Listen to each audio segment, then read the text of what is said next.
Tes tes. Oke, kita dan ini udah streaming. Udah mulai. Gue hasilnya ikut sekalian loh. Iya. Ayo. Ini ikut sekalian apa? Hah? Iya sih. Boleh? Mending dia Jangan sekalian. bisa fokus lo aja, roasting ini tapi.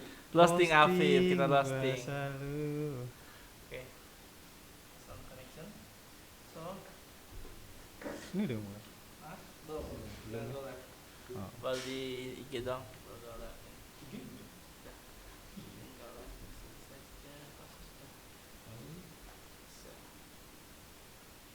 Oke, ini udah mulai go live. Satu, dua. Oke, kita go. Satu, dua, tiga. Ini udah live. Belum. Udah live. Gila. Oke ya live. Oke, bisa mulai. Assalamualaikum warahmatullahi wabarakatuh. Apa kabar teman-teman semua? Selamat datang kembali di Ngosan Senja episode ke-8. Dan di episode kali ini kita kedatangan tamu spesial, kembali spesial karena memang setiap tamu gue spesial. Dan ini tamu merupakan satu teman, sahabat gue sejak kuliah semester 1 kayaknya gue ketemu dia. Ya, bang, iya pastilah ya, soalnya kan satu prodi. Dan sampai sekarang masih berteman dan bahkan masih dalam satu karir yang sama. Oke, tapi kali ini kita akan membahas atau mengulik terkait dengan santri. Ini mungkin bagi teman-teman yang saat ini sedang lagi nyantri atau lagi mondok dan sebagainya, ini bisa nih buat jadi bahan perenungan sih. Kalau bisa direnungin sih. Ya. Topiknya tentang lika-liku santri di kehidupan kampus serta pasca kampus, dan kita akan lihat nih sebenarnya bagaimana sih kehidupan mereka di kampus dan bagaimana sih kehidupan pasca kampus. Apakah mereka menjadi tipe orang yang menyendiri karena kan mereka terkekang mungkin dengan aktivitas di pesantren, atau mungkin mereka orang-orang yang bergaul, gampang bergaul, ya kita nggak tahu. Ya, kita coba bedah aja bareng Afif Rifki. Assalamualaikum Afif. Waalaikumsalam. Tadi dong, mic-nya dong, lihat ini lah. Oke. Cek. Nah, oke. Nah, lagi-lagi ya, seperti di poster, gua bersama Afif, ya, salah satu santri di salah satu pondok pesantren yang cukup terkenal, ya. Dan tanpa berpanjang lebar, kayak kita bedah aja nih permasalahan soal santri. Fif, Yuk. sibuk apa sekarang? Silaturahmi sama lu sama teman. Aduh, silaturahmi sama. Kenapa bahasnya gitu? Ya. Apa nih, sibuk beneran? Sibuk apa, kerja kah atau lagi ngapain kah? Biasa apaan? Ikut-ikut. Biasa itu apaan? Proyekan sama Roma sama Dendi juga di sekolah startup. Oke, proyekan. Oke. Nah, lu menjadi seorang santri itu baru pas kuliah atau udah dari sekolah atau sejak kapan? Oke. Ini sebenarnya lumayan menarik ya, karena menurut gue seenggaknya ya, karena gue awal itu nggak mau jadi santri. Oh iya. Gue tuh pertama kali dipaksa untuk jadi untuk mondok tuh dari SMP. Dari SMP gue setelah lulus SD tuh gue sebenarnya udah diminta untuk mondok, tapi ini agak memalukan sih karena gue ketika sampai di pondoknya gue nggak mau turun. Saking gue nggak maunya jadi santri, karena bayang gue ya memang seperti realitanya di kehidupan pesantren gitu ya, terkekang, nggak bisa main HP, nggak bisa megang HP, nggak bebas pergi-pergi segala macam. Akhirnya pas SMP gue nggak jadi mondok, dan konsekuensinya gue mulai mondok pas SMA. Pas SMA itu ya nggak sama seperti teman-teman sebaya gue ketika itu, karena ketika SMA itu gue harus menjalani kelas persiapan ya selama setahun. Jadi gue total SMA itu 4 tahun. Tesnya 4 tahun? Ya, SMA gue 4 tahun. Okay. Baru setelah lulus lanjut lagi di Alika. Berarti dari SMP nggak? SMP itu tadi sempet? Oh nggak sempet? Nggak jadi ya? Nggak jadi mondok? Daftarin gue nggak mau turun. Hah? Pengen didaftarin terus gue nggak mau turun, udah nggak jadi. Nggak mau turun itu maksudnya apa? nggak mau turun dari mobil pas gue mau di Oh, udah pas kayak gua ini kesana, iya. ngambek. Emang apa? Kenapa lu kemudian nggak pengen gitu? Apa karena males ngerasa atau punya mindset yang lain tentang pesantren waktu itu? Ya karena ya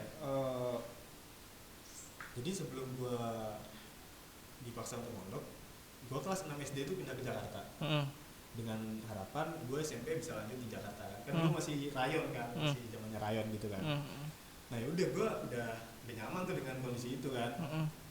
Kok tiba-tiba gue disuruh mondok, gue nggak mau dong. Karena gue udah punya bayangan wah gue bakal sekolah di Jakarta, di SMP di Jakarta, SMP bisa ngejar SMP favorit lah. Selain itu gue juga ngerasa udah punya bayangan kalau misalnya di pesantren tuh bakal terkekang banget gitu loh. Gue nggak yang tadi gue bilang gue nggak bisa main HP, nggak boleh megang HP kan, terus nggak boleh keluar masuk juga secara bebas kayak anak SMP pada umumnya gitu. Itu sih paling melandasi gue waktu itu ya, melandasi keputusan gue untuk nggak masuk pesantren pada saat itu. Jadi ada image negatif ya di benak lu yang buat nggak usah pesantren lah. Sebelum itu gue pengen dentul nih. Ada cahayanya nggak nih lampunya? Ada cahaya gila ini. Tapi merah pak. Cahaya merah. Kalau merah bukan. Oke lanjut. Nah, image negatif itu dapat dari mana? Apakah info dari YouTube, internet, dari teman-teman yang pernah mondok? Iya, gue juga nggak kebayang dari mana. Yang gue tahu tuh kalau pesantren tuh peraturannya ketat aja. Tapi gue nggak tahu dari mana itu doktrinnya. Aneh juga ya. Gue juga bingung loh. Baru nggak gue kalau gue waktu itu nggak punya landasan berpikir bahwa pesantren itu negatif gitu loh. Tapi setelah gue masuk pesantren juga sebenarnya ya tahun pertama oke lah berat, tapi setelah gue jalanin ya oke aja, fine aja gitu loh. Ya gitu. Ini nggak tahu datang dari mana ilham itu bukan ilham sebenarnya sih, bisikan nggak buat image pesantren itu kayak gitu terkekang, nggak bisa kemana-mana gitu. Tapi emang bener sih. Ya cuman gue ngerasa kayak menariknya soalnya kan SMP itu kan kayak nggak bahasanya mungkin belum banyak wawasan terkait dengan namanya pesantren dan sebagainya. Gue punya cerita juga sebenarnya, kayak waktu itu adik gue waktu lagi bandel-bandelnya dan awalnya udah masuk negeri, cuman bandel nggak tahu kenapa dia ngerasa kayak ada temen yang merasa dia nggak suka sama temennya, kemudian karena nggak mau udah masuk negeri juga akhirnya dipaksa buat masuk pesantren. Cuman dia tetap nggak mau. Cuma emang ini nggak maunya bukan karena dia punya image negatif sama pesantren, cuma karena emang nggak mau aja. Nggak mau kayak lebih aneh lagi berarti. punya trauma di di sekolah aja, terutama aku SD aja sebenarnya. Jadi nggak tahu dia sempat mogok SD itu sekitar 3-6 bulan. Kelas 6 lah waktu itu. Banget ya, tajamat. Tapi ya sudahlah gitu. Nah, tapi gue juga waktu itu waktu disarankan masuk pesantren ya, walaupun bukan gue tuh yang idein tuh, om gue atau ibu gue lupa, cuma ngidein buat masuk pesantren aja deh kalau gitu. Ya, kamu gue nggak salah, om gue masukin aja deh pesantrennya kalau nggak dapet kayak gitu. Ya.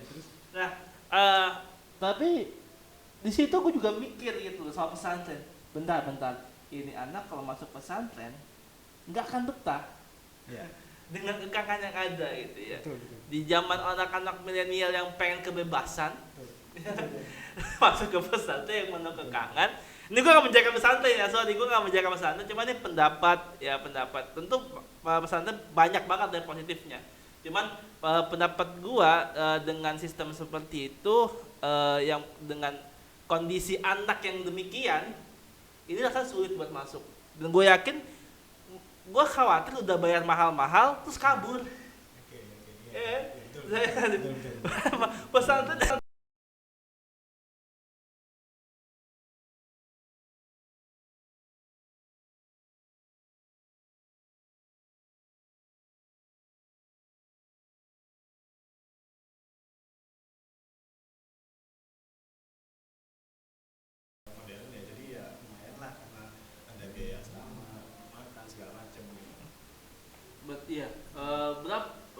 kisaran berapa tuh biaya yang dikeluarin?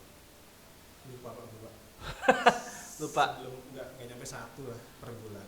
Nggak nyampe 1 per bulan. 1 per bulan. Tapi itu udah angka yang lumayan Ya, kalau kalau dibanding sama dibandingkan. Iya, lu sekolah negeri. biasa Iya, negeri betul. misalkan ini katakan SPP gratis bahkan, Betul, betul, betul. dan pesantren lumayan juga tuh budgeting itu tuh. Ya walaupun makan terkondisikan ya. Alhamdulillah cukup sih. Nggak lebih, nggak kurang, nggak cukup lah. Cukup lah ya. Iya. Alhamdulillah. Tapi emang mungkin bayar yang mahal itu juga jadi apa ya? Jadi hal yang bikin santri itu nggak dengan mudah keluar masuk pesantren gitu loh. Maksud gua ya ketika bayarannya jadi murah ya, katakan ya santri bebas aja mau keluar toh bayarannya nggak terlalu mahal, nggak ada beban sosialnya lah, apalagi beban ke orang tuanya karena katakan ya dia ya aja mampu gitu loh buat bayarin sekolahnya kalau misalnya pesantrennya itu murah. Tapi kan kalau misalnya mahal kan anak juga gimana gitu, nggak bisa dengan seenaknya kan keluar dari pesantren gitu mungkin. Iya, cuma kan kita kan banyak orang yang bete juga di pesantren. Ya gue nggak tahu sih, cuman gue ngerasa kayak masih banyak orang yang yang ngerasa bahwa masih terkekang di pesantren dan akhirnya pengen keluar. So jujur gue memang ke pesantren, tapi gue sempet ngerasain layaknya pesantren selama 2 tahun. Kayak sempet di asrama gitu. Dan gue bilang kenapa kayak pesantren ya karena memang kebanyakan isinya kajian agama, gitu kan, keagamaan lah. Jadi tahfiz, tahsin, kemudian ada kajian-kajian sirah, ada fikih juga dan sebagainya. Nah, cuman lagi-lagi ya sistemnya cukup membuat gue struggle untuk tidak pulang ke rumah, struggle untuk bisa mandiri, struggle untuk menyiapkan apapun secara ya itu sendiri gitu ya. Karena dulu gue cukup kan sampai sekarang mesti dibilang sih ya yang manja, dalam artian gue nggak pernah nyentuh dapur, di rumah nggak pernah nyentuh dapur, emang yang dimasakin terus ya, nggak pernah nyentuh sapu, nggak pernah nyentuh pel. Sultan. Bukan sultan, tapi ya bahkan kasur sekalipun ini juga ngambil contoh ya, kasur sekalipun gak habis tidur, kadang gue tinggal rapinya mungkin rapi, gue tetap rapi ya, tapi rapi cuma sekedar naruh bantal sesuai dengan tempatnya, terus udah mungkin masa lecek-lecekan gitu ya, nggak rapi. So gue semanja itu anak kutip ya. Itu salah satu ini gue sih, salah satu poin positif yang gue dapat dari pesantren sih, yaitu kemandiriannya. Karena di sana kan ya dari kelas ekonominya beragam ya, ada yang lebih, ada yang biasa-biasa aja, yang pas-pasan ya. Yang ekonominya lebih juga dipaksa untuk hidup mandiri, dipaksa untuk megang sapu, megang pel, katakan ya kalau misalnya lagi piket bareng ya juga dia nggak bisa punya privilege di sana gitu. Itu sih yang gue lihat. Jadi apa ya? Bener-bener dipaksa untuk mandiri sih kalau.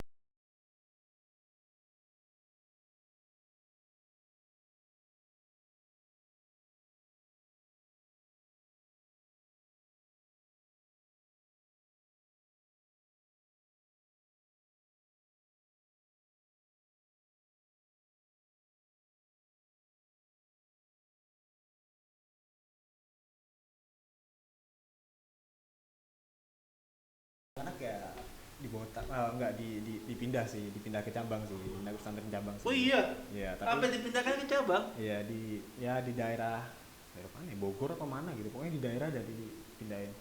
Tapi itu menurut gua ya itu nggak terlalu apa ya, ya udah dia kalau misalnya udah pindah dia punya kehidupan baru di sana, nggak apa ya, rasa malunya ke sekitar tuh nggak terlalu besar gitu loh. Jadi Iya. menurut gua kalau yang paling berat ya dibotak itu sih. Kalau Dibotakin ya? Iya, dibotakin. Itu kan masih apa ya? Dia masih hidup di lingkungan yang sama tapi dengan kondisi yang membedakan dia dengan orang-orang lainnya gitu. Iya, iya. Itu sih yang paling berat. Tapi penasaran, kenapa sanksi itu dipindahkan ke cabang?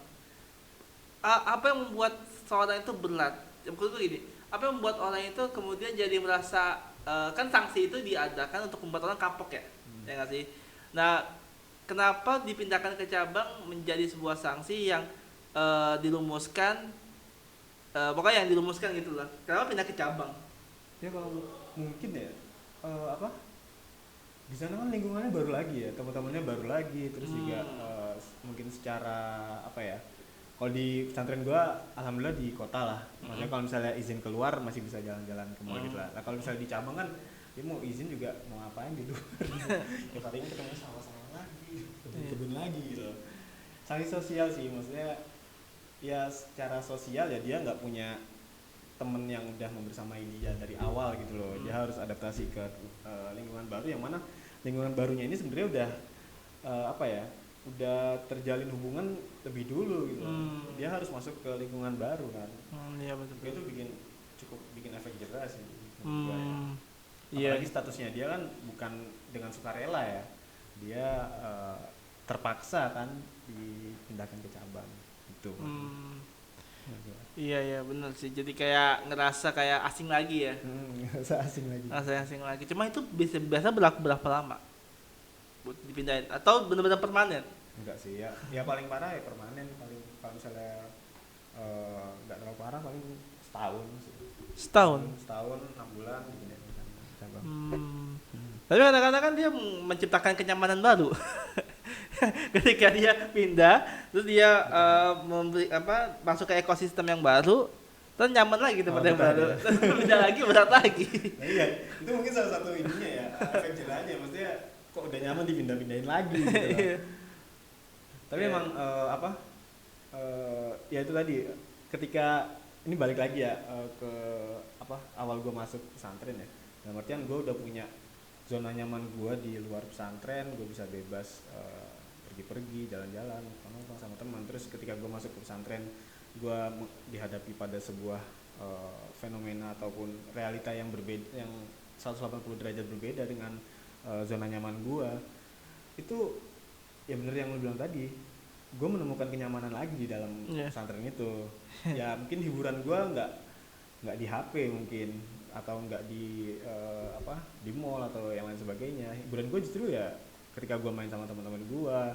Bahkan gue inget banget satu hari yang paling gue seneng tuh hari Jumat. Iya hari Jumat. Soalnya hari Jumat tuh di pesantren gue libur. Terus yang kedua, mading tuh diupdate, mading yang isinya koran gitu loh. Kalau di pesantren gue ada mading isinya koran gitu, korannya ini koran bola.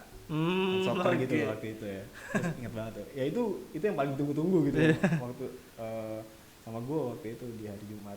Ya menurut gue itu hiburan gue gitu loh. Di saat itu ya nggak harus megang HP, tapi gue tetap bisa update informasi ataupun berita tentang bola katakan gitu. Atau ketika gue harus dulunya sukanya katakan nonton bioskop atau lain sebagainya, tapi gue di pesantren punya hiburan baru, misalnya main futsal sama teman-teman atau ngobrol-ngobrol diskusi segala macam. Oke. Nah, lu kan masuk UI nih. Waktu masuk UI itu lu langsung nyantri atau ngekos dulu? Mungkin nih salah satu keberkahan dari gua masuk pesantren di SMA itu ya. Jadi waktu SMA itu pas di pesantren gua sekali waktu izin keluar gua buat ngelilingin UI. Oke.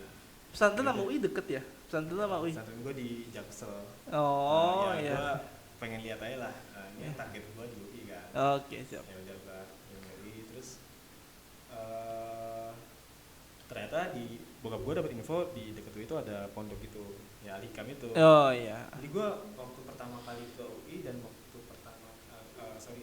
sebelum masuk UI itu gue udah langsung ditujukan ke sana gitu loh. Sebelum keterima di UI itu gue udah ditujukan ke Alikam.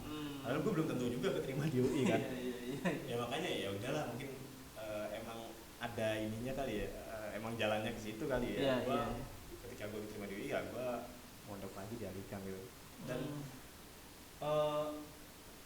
justru gue ngerasain apa ya, bener-bener kemerdekaan dalam tanda kutip ya, karena gue tetap bisa di Alikam ya, gue bisa mondok, tapi gue bisa apa ya, mendapatkan kebebasan yang nggak pernah gue dapat di pesantren sebelumnya. Ini kan sama-sama pesantren lah ya, Alikam sama pesantren SMA gue namanya Darnaja. Ya ketika gue di SMA gue nggak boleh megang HP, di pesantren Alikam gue boleh megang HP. Itu kan suatu hal yang berbeda ya, dan suatu yang menurut gue ngerasa bebas aja, ngerasa merdeka di situ. Bener yang apa ya, ternyata lepas dari kurungan aturan tuh enak banget gitu loh, tanpa harus gue melanggar.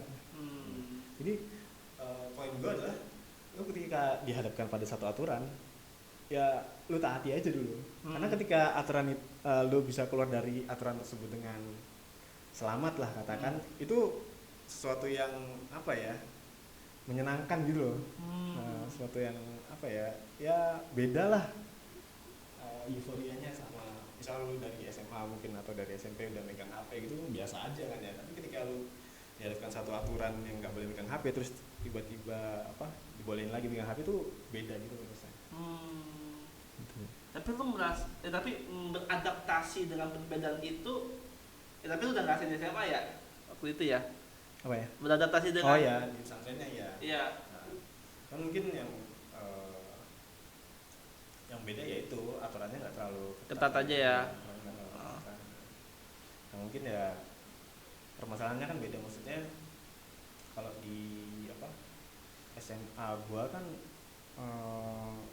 sekaligus sekolah gua di situ ya, maksudnya ya ngatur waktunya bisa lebih mudah lah. Kalau misalnya di UI ini kan agak berbeda ya, maksudnya ada dua institusi yang berbeda gitu, UI sama Alikam. Makanya itu emang butuh seni sih dalam mengatur waktunya. Walaupun emang gue sendiri jujur gue nggak maksimal ketika mengatur waktu itu.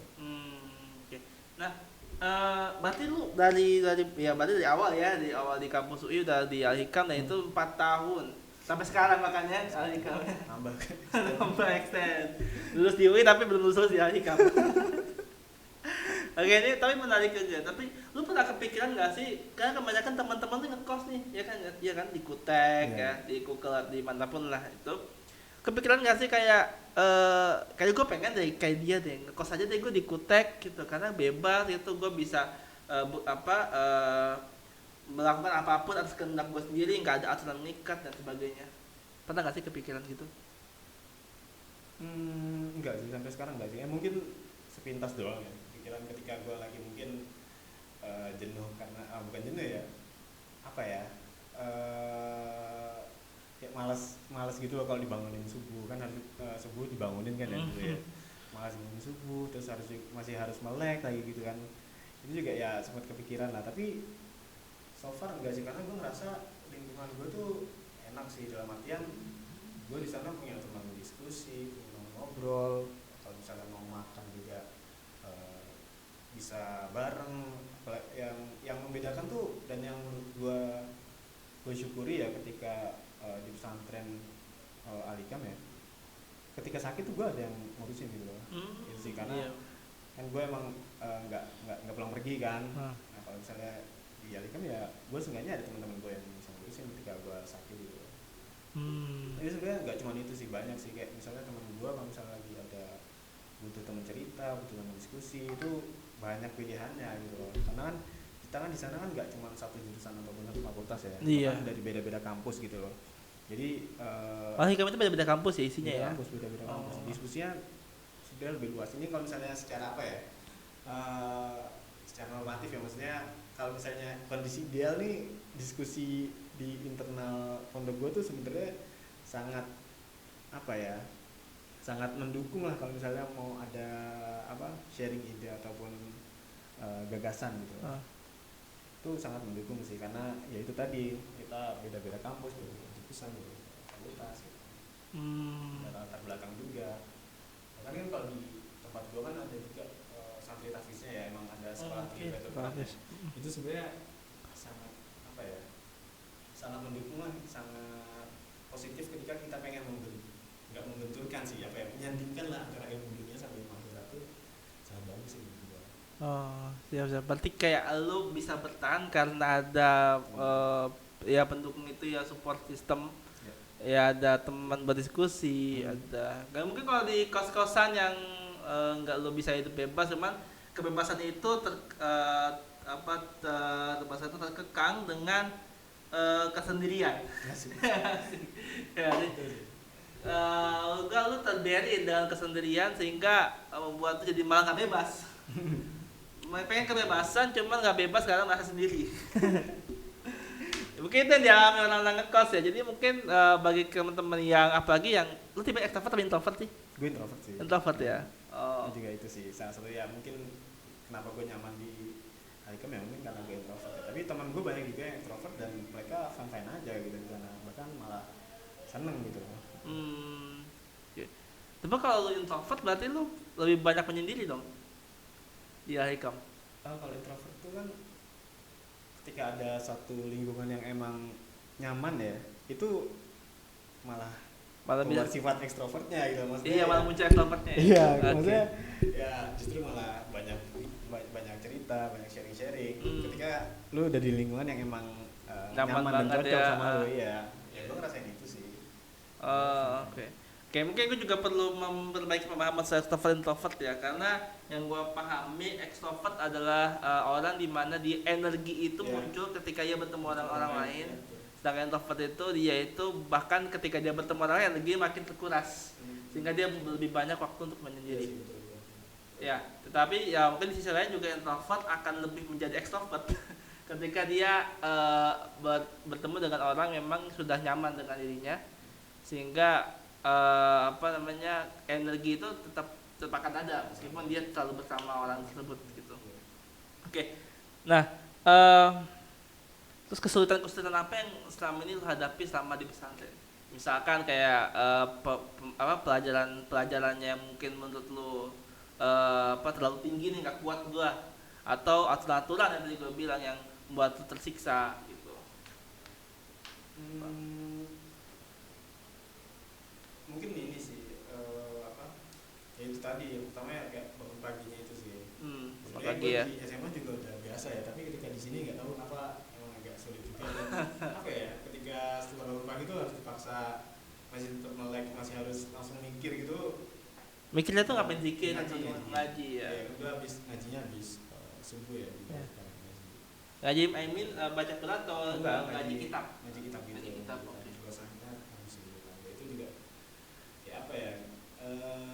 Ini mungkin ya gue yang ngalamin ya. Yang gue alamin ketika di SMA itu kan gue juga gitu ya rutinitasnya, maksudnya habis subuh tuh nggak bisa tidur ya karena harus ngaji Quran kan.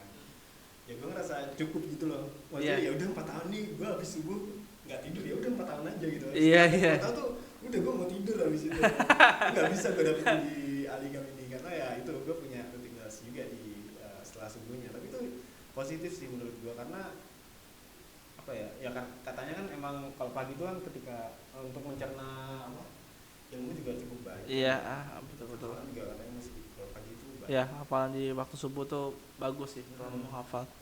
Makanya ya itu sebenarnya bagus, tapi mungkin emang guanya aja yang pengen balas dendam ya. Setelah 4 tahun gua habis subuh gak bisa tidur, di sini lanjut lagi gak bisa tidur. Tapi lu kepikiran nggak sih kayak pengen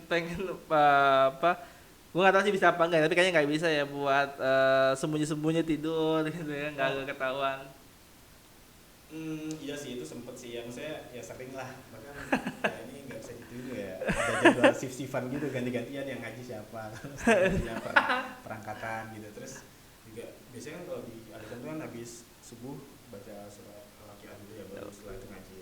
Ya disempetin tidurnya pas baca surat Al-Waqiahnya itu. Sempetin tidur. Iya, tidur. Di mana di tempat tidurnya? Di depan masjid gua. Sumpah, di depan masjid ini masjid ya. Di depannya tuh kayak ada ya lantainya gitu lah, ada terasnya gitu. Iya. Itu enak banget kan, nggak kelihatan maksudnya kalau lagi tidur, nggak ada yang bangunin juga, dingin. Ya udah tidur aja di lantai situ. Itu nggak boleh ditiru sekali. Atau gue gak bayang aja. Karena gini, gue di waktu masih di asrama itu ngerasa bahwa ya gue emang nggak tahu ya, kayak ngerasa apalagi di kampus ya, kehidupan kampus yang memang ya mungkin gue juga salah pola sih, tapi seringkali begadang, ya kan, seringkali begadang, kemudian kadang ngerasa bahwa kalau nggak kelar itu ngerasa yang kurang, jadi harus dibantai di malam, sehingga paginya itu meskipun kayak dikumpulinnya mungkin jam 11 siang, gitu kan ya, tapi pengennya dibantai malam aja. Jadi pengen dibantai malam sehingga pas besoknya tinggal tidur. Iya. Ada kan bisa aja kayak gue selesaikan setengah, besok pagi lanjutin lagi. Betul. Cuman kayak hasrat untuk selesaikan malam itu tuh tinggi banget, sehingga begadang pun dibantai gitu loh. Iya. Jadi pas waktu di asrama ngerasa kayak habis subuh pengen tidur kan, apa bazar dikit dulu zikir, habis itu biasa ada kajian, kadang ada kajian, kadang juga enggak gitu. Terus habis itu langsung pengen bantai tidur. Balas dendam. Balas dendam. Jadi ngerasa kayak aduh, gua kayak kalau di rumah nih, misalkan kalau gua tinggal di rumah, ini pikir gua bisa ngebantai tugas kuliah malam, kemudian habis itu tinggal tidur. Jadi tinggal bisa bangunin dah. Bangunnya mesti berangkat kan. Nah ya, tinggal berangkat kuliah gitu. Berangkat. Enggak kan di pesantren nggak bisa. Dan alhamdulillah karena memang dipaksa ya, jadinya jadi terbiasa. Terbiasa buat akhirnya bisa untuk subuh itu nggak tidur lagi. Walaupun ya setelah itu habis duha atau habis sebelum zuhur ya sempat ngantuk juga bos. Menghargai diri sendiri. Tapi itu salah satu ini juga deh, gue jadi kepikiran. Jadi salah satu apa ya, hal positif yang gue dapat ketika gue mondok di Alikam ya, dalam artian ya ketika gue kuliah gue juga sambil mondok, ya itu ketika gue ada kuliah di jam tertentu gue bisa minta bangunin gitu. Iya betul. Ya, ketika lu kalau di kosan kan lu paling ngandelin alarm lah. Iya betul. Masalah ini gue tuh bener-bener bisa minta tolong teman gue buat bangunin sampai bener-bener bangun gitu. Kayak urgensinya apa gitu. Iya. Ya banyak lah hal positif yang gue dapat di Alikam. Tapi sama lu pernah kebablasan nggak bangunin dulu? Ada juga sih, ada juga yang malah dikerjain udah telat dikit baru dibangunin. Kampret ya. Kayak juga teman ya, pertemanan. Iya, ada. Isengan hal biasa lah ya. Betul. Hal biasa. Walaupun kalau selingan juga Gondok juga. Kesel juga tuh, pasti ada bawaan balas dendamnya pasti ada. Iya. Diminta tolong balik. Niatan sih itu. Niat dikit ya. Oh, bablas. Aduh ya Allah. Nah, apa insight yang paling tadi kan masa kehidupan lu ngambil ada pola hidup yang berubah kan sama lu di pesantren. Mungkin lu nggak akan dapetin ketika lu terpisah dari pesantren di kosan yang mungkin kehidupan lu hanyalah kehidupan yang jatuhnya kayak kehidupan lu pada umumnya yang biasa di rumah, yang mungkin besok subuh tidur lagi atau mungkin nggak ada ngaji dan sebagainya tuh. Nah, selain mungkin lu ngubah pola hidup, insight apa lagi yang dapat dari pesantren? Kayak misalkan oke, menambah wawasan keislaman, atau misalkan mungkin juga koneksi jaringan yang lu nggak akan dapatin kalau nggak pesantren atau apapun lah itu. Ya, kalau menambah wawasan jelas ya di sana ngaji ya pasti nambah wawasan lah, walaupun ya nggak tahu masuk apa enggak ilmunya. Penting ada wawasan yang diterima aja gitu. Iya. Itu masuk apa enggak. Ya. Terus selain itu juga koneksi sih, maksudnya Koneksi. dalam hal teman berdiskusi, teman yang untuk diajak berdebat gitu terkait suatu isu, itu juga menurut gua itu hal yang gua dapat sama di pesantren sih. Dan itu yang paling penting keberkahan sih kalau misalnya menurut gua ya lu walaupun kalau misalnya ini bahasa kasarnya, kalau misalnya lu di kosan siapa yang bakal ngedoain lu gitu. Tapi kalau di pesantren atau di asrama itu kan seenggaknya adalah yang ngedoain lu, guru-guru lu atau siapalah yang ngedoain. Itu sih. Yang balik ke yang tadi yang teman diskusi ya, selain teman diskusi, gue juga ngerasa ketika di pesantren itu kan berasal dari daerah yang berbeda-beda ya. Yes. Oke. Ya teman gue kebetulan kebanyakan dari Jawa Timur, Jawa Tengah segala macam. Enaknya ketika punya temen yang beragam gitu, apalagi tinggalnya di pesantren ya, itu lu ketika main ke Jawa tuh seenggaknya ada yang nampung lah gitu loh. Misalnya Iya, gua lagi pengen kesana tapi budgetnya pas-pasan, numpang. bisa numpang lah.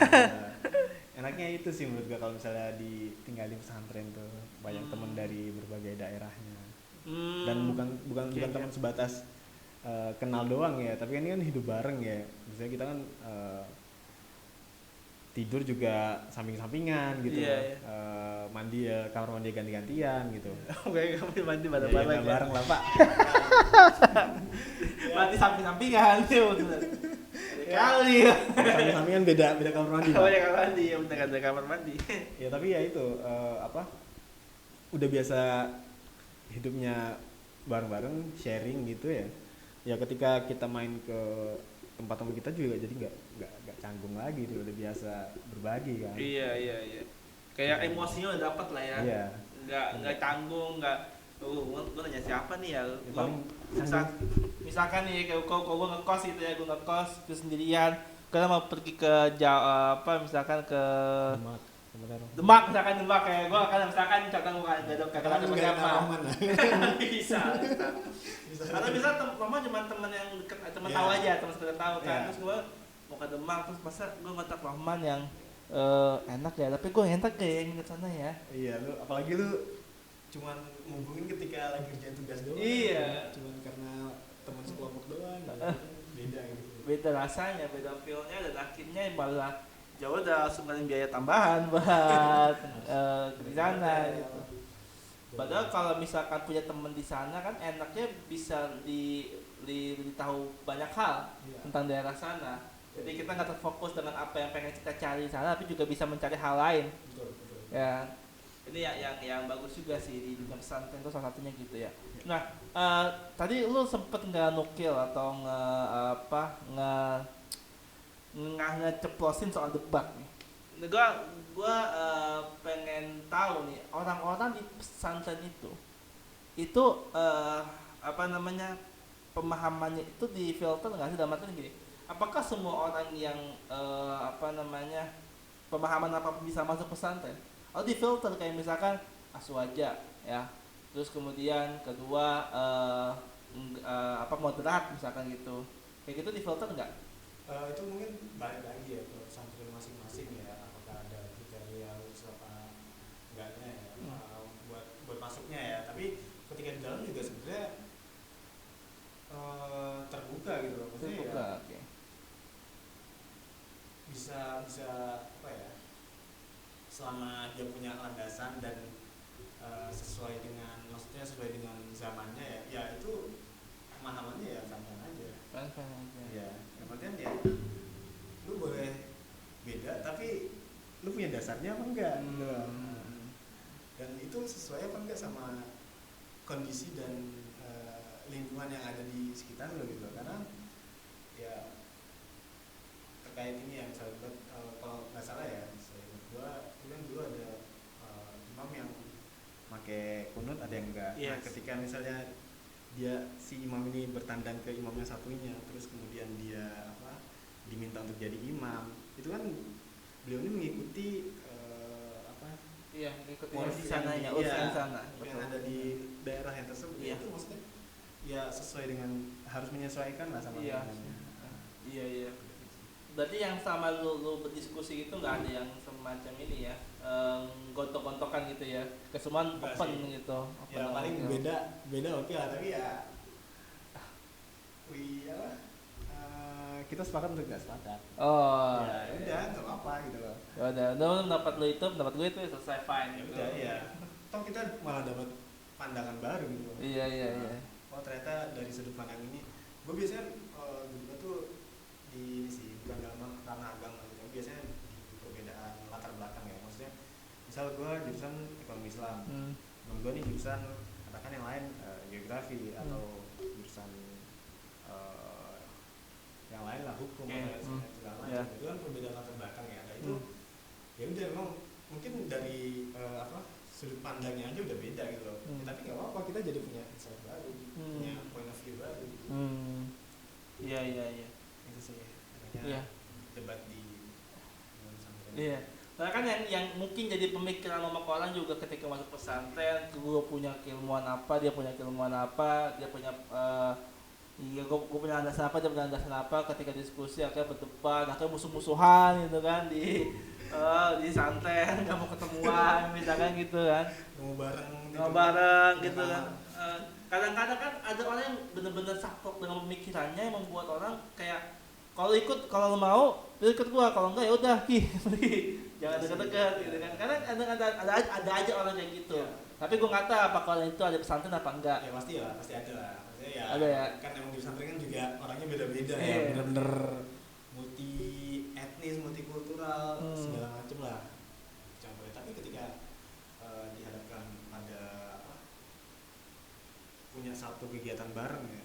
ya mau nggak mau dia harus menekan egonya. Dalam artian gini, misalnya ya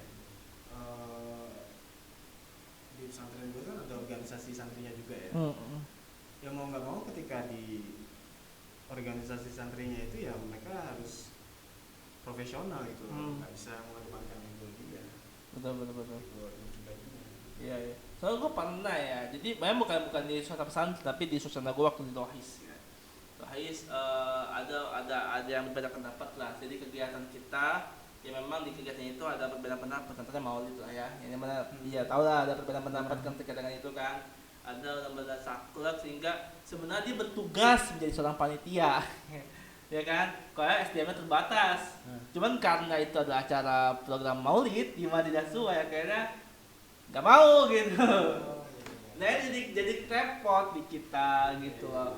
Ya, nah ini yang kemudian mungkin kalau di pesantren nggak ada ya kayak gitu ya. Kalau di lu mungkin ada ya di pesantren. Cuman kalau di lu Nggak ada sih. nggak ada ya. Ya udah, kalau misalnya lu mau bergabung dengan kalau sistemnya gitu ya udah, mau gimana lagi gitu. Mau nggak mau Harus ikut lah ya, nggak boleh enggak gitu. Iya. Mungkin juga kalau nggak terikat ya. I mean, sama organisasi kan, semua orang bisa kabur kan, soalnya bisa cabut kan. ada ikatannya itu. Ada ikatan, jadi ya, jadi orang bisa berbuat seenaknya aja. Gitu. Jadi ya mungkin nggak jadi di situ ya. Oke, nah selama lu di kampus dengan usuk kemudian nyantri, menurut lu nih seberapa besar kontribusi pesantren yang membuat lu bisa bertahan di di kuliah lu sekarang? Besar nggak kontribusinya?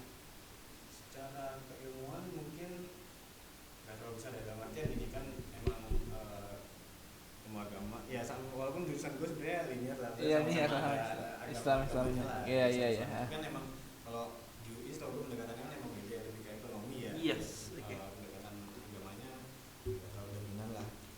Tapi yang bikin kontribusi paling besarnya menurut gue ya kenyamanan dengan tinggal di pondok itu sih. Kenyamanan. Gue bisa mendapatkan kenyamanan sih di pondok, dalam artian ya gue punya teman, guru juga, guru ngaji, gue dipaksa ngaji yang mana itu menenteramkan hati gue juga ketika gue mungkin lagi ada masalah ya. Terus gue punya teman juga yang bisa jadi teman cerita ketika gue punya masalah juga gitu.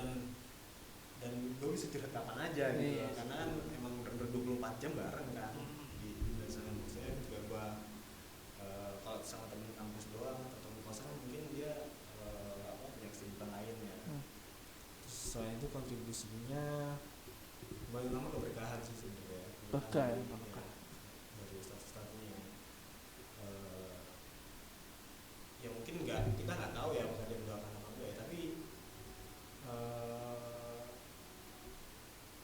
pasti ustadz-ustadznya ini juga memikirkan kita gitu kan. Ya perhatian lah sama kita paling. Oke. Nah,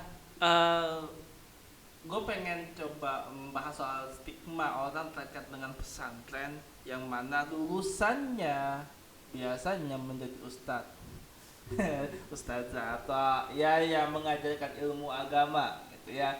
Nah, apakah memang di situ menjadi tuntutan pesantren? Dalam artian lu ketika di santri tolong banget lu jadi ustadz atau lu berdakwah ya sebagai alim ulama di suatu daerah gitu, atau memang tidak dipaksakan demikian gitu? Sebenarnya dipaksakan sih enggak ya, tapi mengajar itu kelanjutan dari belajar kita di selama 4 tahun di pondok itu. Dalamnya ya sebenarnya ngajar itu tetap belajar juga, belajar juga. Karena kebetulan gue juga ikut bantu ngajar juga ya di pondok gue ya.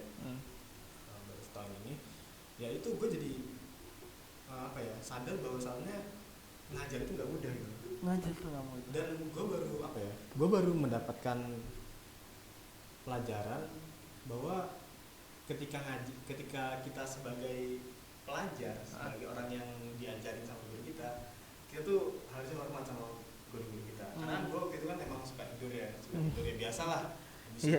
Pas waktu lagi di Rosa, waktu lagi belajar itu ngantuk aja lah. Nah tapi ketika gue udah berada di posisi gue sebagai pengajar Hmm.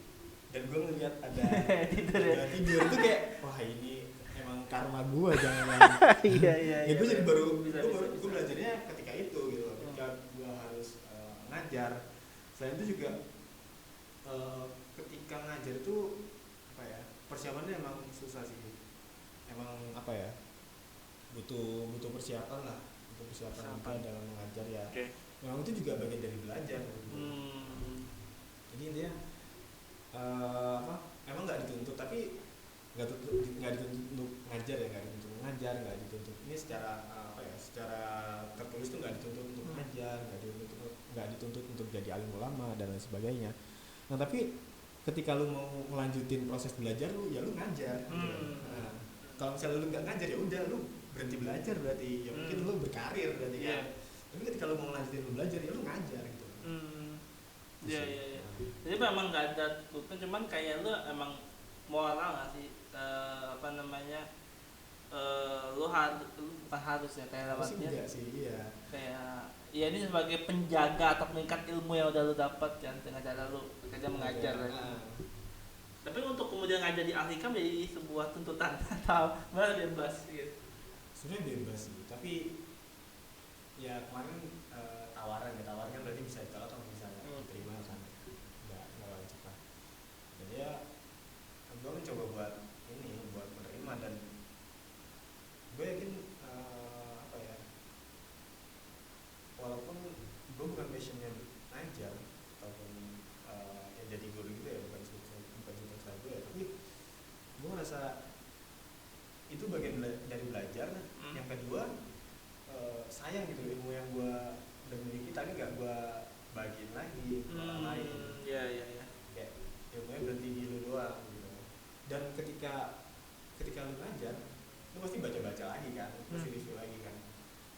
Kalau misalnya kita posisinya sebagai pelajar nih kan, apa ya, terkotak-kotak, maksudnya bahan ajarnya ya udah itu aja gitu, yang dikasih guru, yang disuapin sama guru kita atau ustadz kita, ya udah itu aja. Tapi ketika lu sebagai pengajar, sebagai orang yang mengajarkan ilmu, ya lu lebih luas gitu loh. Maksudnya lu harus cari sumber dari ini, dari kitab ini, dari sini dan lain sebagainya. Jadi ya justru gue jadi malah belajar di sana. Malah gue yang belajar. Bahkan muridnya juga sebenarnya nggak belajar, malah gue yang belajar gitu. Iya, iya. Karena metode terbaik dalam belajar katanya sih yang dengan mengajar. Karena lu benar-benar review dan lu benar-benar harus dalemin. Karena kalau nggak dalemin, nanti kalau ada pertanyaan aneh-aneh, mampus lu. Itu sih gue ngerasa. Tapi menurut lu gini nggak sih, kayak mesti tertekan nggak sih agama lo yang belajarin? I mean ketika lu agama itu perlu ada license biasanya ya, kayak cara menyampaikan. Kemudian kalau salah lo bisa ya itu kena ocehan netizen. Kemarin baru dapat kabar ya, baru dengar berita-berita netizen, ada satu pelawak komedian namanya Bape Cabita itu buat konten tentang kulum namanya. Ya sebenarnya kulum kan kalau kita bahasan kulum kan kuliah umum ya, ya kan ya. Cuman banyak orang mempersepsikan negatif soal kulum.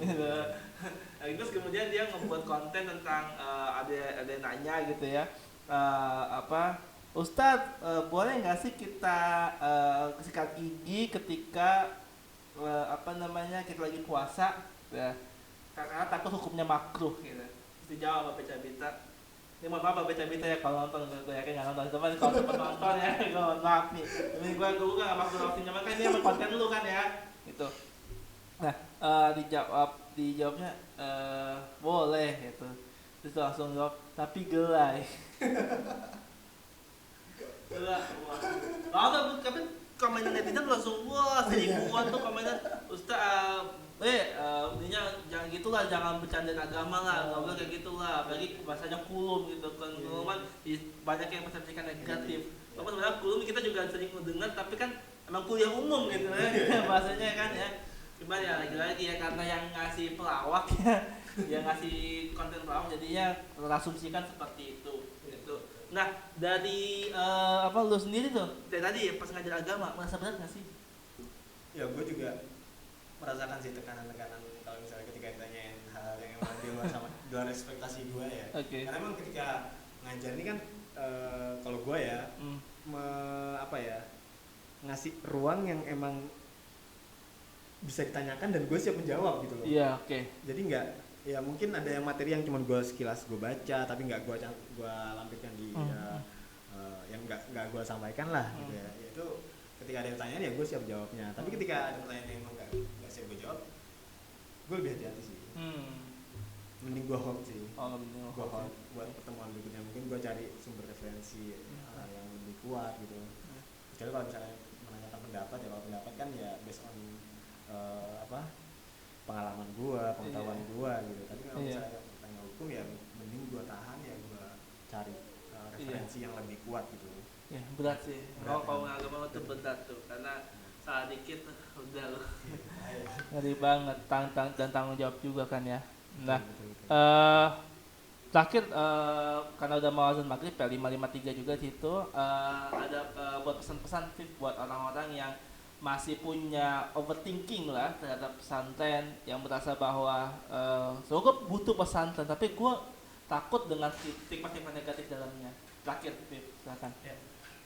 Mungkin kalau gue kan ngerasain dua pesantren ya, pesantren yang bener-bener mengekang waktu SMA, yang pesantren yang sekarang udah rada dewasa. Kalau misalnya ketika lu berpandangan bahwasannya pesantren itu mengekang, ya pesan gue adalah jalanin aja dulu. Jalanin dulu, toh ketika lu udah keluar dari kekangan tersebut tuh lu merasa lebih bebas gitu, lu merasa lebih apa ya, bisa mengekspresikan kebebasan lu setelah itu ketika lu udah lulus dari pesantren itu. Toh yang lu jalanin tuh bukan hal yang negatif gitu. Dalam artian lu nggak pegang HP itu bukan hal yang negatif gitu. Lu bisa tetap dapat informasi kayak tadi gua punya mandi dari dengerin gue ya, ataupun ketika lu butuh HP buat berhubungan sama orang tua ataupun bermedia sosial sama temen, toh lu punya lingkungan sosial yang emang lebih deket, lu 24 jam hidup bareng terus gitu. Lu mau sharing apa-apa nggak perlu pakai WA, lu bisa cerita. Ataupun kalau lu mau keluh kesah ke orang tua lu, di sana juga ada ustadz gitu yang bisa jadi pendengar setia lu, memberi nasihat terbaik, memberi doa, segala macam. Itu sih paling. Ya jangan takutlah sama stigma negatif yang mana bahwa pesantren itu mengekang, ya memang mengekang, tapi lu punya lu punya solusi di lingkungan itu gitu. Oke, mantap. Oke. Next, kita udah masuk ke azan maghrib dari 5:54 ya, dan sebelumnya gue ngucapin selamat berbuka buat teman-teman semua. Semoga puasa hari ini mendapatkan pahala buat kalian semua.